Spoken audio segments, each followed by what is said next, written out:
This is really strange because I've been watching you on YouTube. Right, now I you're did sitting this on here, this- right? I don't believe it. I'm actually going to do a podcast with him. This is so cool. This is pretty cool.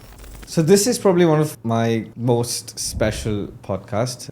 Today's topics are going to be a bit more intense. We're going to cover how to save tax and the biggest question, why are so many millionaires migrating to the UAE? So I'd like to introduce my special guest of honor, Mr. Sunny Singh Handal. Now, Mr. Handal owns an investment company in the UK, like a fund. Not only invests in properties, also into businesses. So he's got businesses in the UK, in Italy, some development in Australia, so sort of a bit worldwide. So I've got a very special announcement to make in the end of the video, a very special partnership, why I'm so excited today. I'm going to officially start the podcast, Mr. Handal. Thank you for having me, Zohaib. Thank you for being here, Mr. Handal. It's an honor. The questions are going to be a bit hard, so you're ready for this. It's going to be raw, right? This is You never told me it was going to be intense, but let's go. Let's go for it. Okay. So, Mr. Handal, Henley & Partners are a global leader in residency and citizenship. So every year they come up with this global migration, millionaire migration report. So there is inflow and outflow. Okay. Yep. The countries that are number one where millionaires are choosing rank 1 and rank 2. Rank 1 comes UAE and rank 2 comes USA. Now outflow, rank 1 comes China, where around 15,000 millionaires have left China, going to different parts of the world. From the UK, around 9,500 millionaires have already left, and we're expecting more.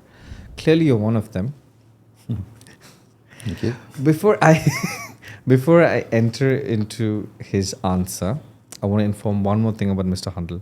I want to give you a brief on Mr. Handal's investment portfolio in Dubai. And I'll get into more details of it, but just quickly, Mr. Handal has already invested into Acres by Mirage, Bay Villas by Nikhil, Cavalli by Damac, a few more with Damac. So I'm just giving you an idea that we're dealing with a very knowledgeable investment expert. I'm going to put it as that way, okay? Investment expert. So yes, to the question. Let me just correct. I'm not sure about the expert to start with, but I'm still learning. You've made fantastic investments. I'm still learning. You've made amazing investments. So clearly you're an expert. See, you know what the difference between an amateur and expert is? You can do it just instinctually because you've done so many investments in your life and taken so many risks that now when you assess a person or an investment, it's like... But these risks can only be taken when you've got the right guidance. And I've been very fortunate that I've met some really good people, yourself included. Thank you. Just a guide. We're not experts. When you're sitting across the water and you want to do an investment, it's actually quite difficult. Right. So you need to definitely connect with the right people. 100%. I think that's one of the most important things about getting a successful investment is to connect with the right people. Then it's a good investment. Absolutely, so. So about the people moving from... Right, there's probably 2 or 3 elements on why people are moving, especially Dubai. Obviously, the biggest one for myself was purely tax reasons. Okay. People are just fed up of paying taxes. You work very, very hard and then you give the majority away to the government. Right. So one of the main reasons was for saving on the tax. Okay. Then it becomes... Then you involve the family. So Right. it's security, safety, the weather, just having a better family atmosphere, environment. So it's just not, it's not always about the money. It's the tax saving and you can give your family a better environment. Right. Why would you not move? But I've heard London's like one of the best cities in the world and the lifestyle. No, there's a difference. What is the difference? I think I love London. Right. There was quite a big decision for us to just pick up the family and come to Dubai. How many years have you... Well, we've been traveling to Dubai for 20 years now. And it's only recently, after a conversation with a very dear friend of mine, Right. when I invested on my first property, Right. that we even thought about actually living here. Could we live here? Right. Because we've been traveling here for the last 20 years. All your life you lived in London? Yeah. All your life in the 47 years. 47 years. 47 years. And then you just decide to pack up and leave. Yeah, and London's pretty special. Okay. So differences between Dubai and London, obviously the weather. Right. It's a very social place. But it's really hot. I mean, right, you've come probably at the worst time of Dubai. How are you dealing with that? A lot of people said that. Right. But you know what? We're actually coping really well. because Dubai's equipped for this heat. Okay. Where other countries, you get to 30 degrees in London and you struggle. There's no air conditioning in any of the houses. The fans run out pretty quickly when you're trying to buy a fan. So England's not equipped for even 30, 35 degrees. Where Dubai, we've been here now and it's been up in the 50s. Exactly. But we're loving it. You're loving the 50s. We're actually loving it. You don't actually notice. I'm in the morning, every morning, me and my son go in the buggy off to the gym. It's 45 degrees plus. You go in a buggy to the gym in the heat? Yeah, and it's enjoy. Well, my son drives now, and he's 10. And he's okay with it as well? Yeah, he loves it. So Mr. Handel now lives in Jumeirah Golf Estate, so with the houses you get a buggy. It's a beautiful place. So that's explaining the buggy. So he and his son goes to the buggy to the gym. We've experienced the heat. Right. But we're enjoying it at the moment. That's fantastic. Now I'm happy. Then you've got the best months to come. From September onwards, you're going to really enjoy. That's one of the reasons why people are leaving. It's the environment. So if you've got 8 months or 9 months of beautiful weather, right, that's where you want to be. And the education system here, when we looked into the schooling, it's on par, if not better than the UK. The health system in the UK is crumbling. Here we have a beautiful private healthcare. It's fantastic. Okay. Have you been to any of the hospitals? I've now got the health cover, right? But touch wood, no need to go to any of the hospitals. No, I just asked you, have you visited any of them? Yeah, no, there's one literally 10 minutes from my house. I mean, if you don't mind, because people who are moving. So how did you? So you got your golden visa. Yep. And then with the golden visa, you took a health cover, and that covers all the medicals. How much did you spend for your health cover? So I think dirham-wise, it was about 22,000. For the full family? For the full family, which is around about 6,000. But you would pay that in the UK for private because the NHS it's failing quite badly. Okay. And it's on the news at the moment as well. But now 22,000 is like top end. Top end. And you pay 10% of the value, or it's zero. At zero, you pay zero. Everything is covered. No, your medicine's covered. Yeah, there's dental up to a certain level is covered. Dental? Oh wow. Optical's covered. Okay. And then you pay consultants if you need to see anybody. You will pay only 10%, capped. Okay. At 50, I think it's capped at 50 dirhams. So okay. It's fantastic. Capped at 50 dirhams means he pays a maximum of 50 dirhams every time he goes for a consultation. So I'm going to take you 5 years back. So 5 years ago, 2019. Okay. Because I personally believe, I want to correct myself. So I believe that sort of Dubai popped up after COVID. So 2019, would you have ever thought of moving to Dubai, moving out of the UK? Have you considered it? We've been considering it for the last 20 years. Oh, okay. But it's about timing. And we've not just been thinking about it since 2019. We've been thinking about it since 2007. We sold our business in 2019. Oh, okay. And we were considering leaving the UK. Okay. Dubai was on the list. Australia was on the list. Okay. But then COVID happened. Right. So we got grounded. Okay. And then after we kept that dream alive. We love Dubai. We're very much like you. We think the whole system works here.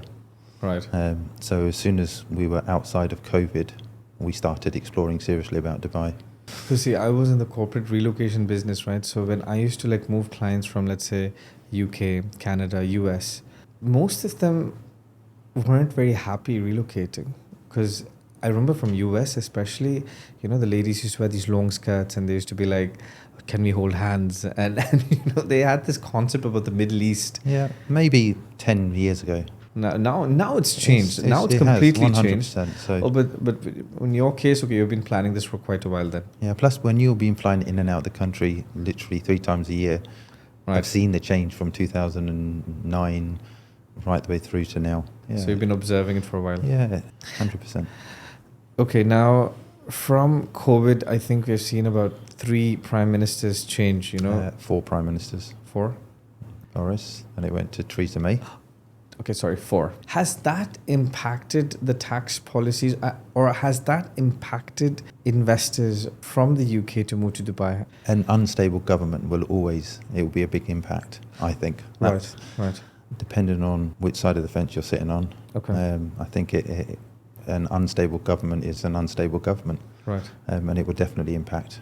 There's nobody in charge of the country. You got prime ministers changing very, very quickly. and nobody understands where the tax is actually going to sit. And even again, now it's about to change. Now we've got Labour in. It'll be very interesting to see what happens with the tax. It will change again, for sure, 100%. You mean it's going to increase? 100% it will increase. The taxes. They've already started to announce that the taxes are coming. So it'll increase for the rich, the entrepreneurs, the businessmen. 100%. And again, that will prompt more migration out of the UK, I believe. I have a funny question about Brexit. You know, after Brexit, right? There are all these videos getting viral that, you know, there's no gas, there's no food in the supermarkets. I had once a cab driver from the UK come here. He invested quite a bit. I was like, wow, you know, cab driver did invest quite a bit. And he was so happy seeing eggs. He was like, eggs. And I'm not joking. He was on this video call with his wife. I'm saying, I'm going to eat eggs for breakfast. Now, I'm not sure. Is this was a bit too much? This was all panic buying. It's like a herd mentality. So if one person goes in and buys 20 packets of toilet rolls or 20 packets of eggs, and somebody sees him, and then it starts. I don't think Brexit, there was no shortages of anything really. There was just panic-stricken people. There was no gas shortages. I think that was more connected with the Ukraine war. According to you, Brexit did not impact... No, definitely not. I know friends who have still stocked up on toilet paper, and they've got garage full of toilet paper even today, but they don't need it. Okay. Because it was never the case. Now, investment in the UK. So during COVID, I had some investors who said that, hey, who invested into the suburbs, their property prices increased a bit, but they complained about the rental yields. They were like, the rental yields are top 4 to 5%. That's about it. What's the situation in terms of UK? Yields have never been strong in the UK. It's outside suburbs. You can get up to about 8% if you're lucky, but it's generally 5 to 6 or 7% maximum. 7% maximum. Maximum, but there's no appreciation. No appreciation. No, not really, unless you're buying in an auction property or a rundown property and you're renovating it. But that's anywhere in the world you'll get appreciation. A small appreciation. It's standard 5 to 7% returns. Okay. You know, there was a time Arabs, Indians, Pakistanis, you know, the elite, the top 10%, they used to travel to London, the Hamptons, you know, and even today, like I said, a lot of Arabs are like, London's the best city in the world. Do you think that is changing, or that's going to stay like a few cities like London? London's always going to be on the top 3 countries for people. There's always going to be a pull for London. London's still my home country. Your heart's in London? My heart's still in London. It'll always be that. That's 100%. 100%. I love Dubai. Half my heart's here now. But London's always going to have an attraction. But that will always stay. Yeah, 100%. Zohaib, you've got to remember the elite enjoy those cities differently. Understood. So this is like Indian Pakistan. Like I know most people look at it like from the to the eyes of, let's say, a Slumdog Millionaire, but the elite don't move from there. They have to make a Crazy Rich Asians sort of series in these countries because they're very happy over there. You know, they've got. Well, they have the ability to jump in and jump out as well. You've got to remember, even though they call London their home, they will be travelling. Monaco, Dubai, Hong Kong, Singapore.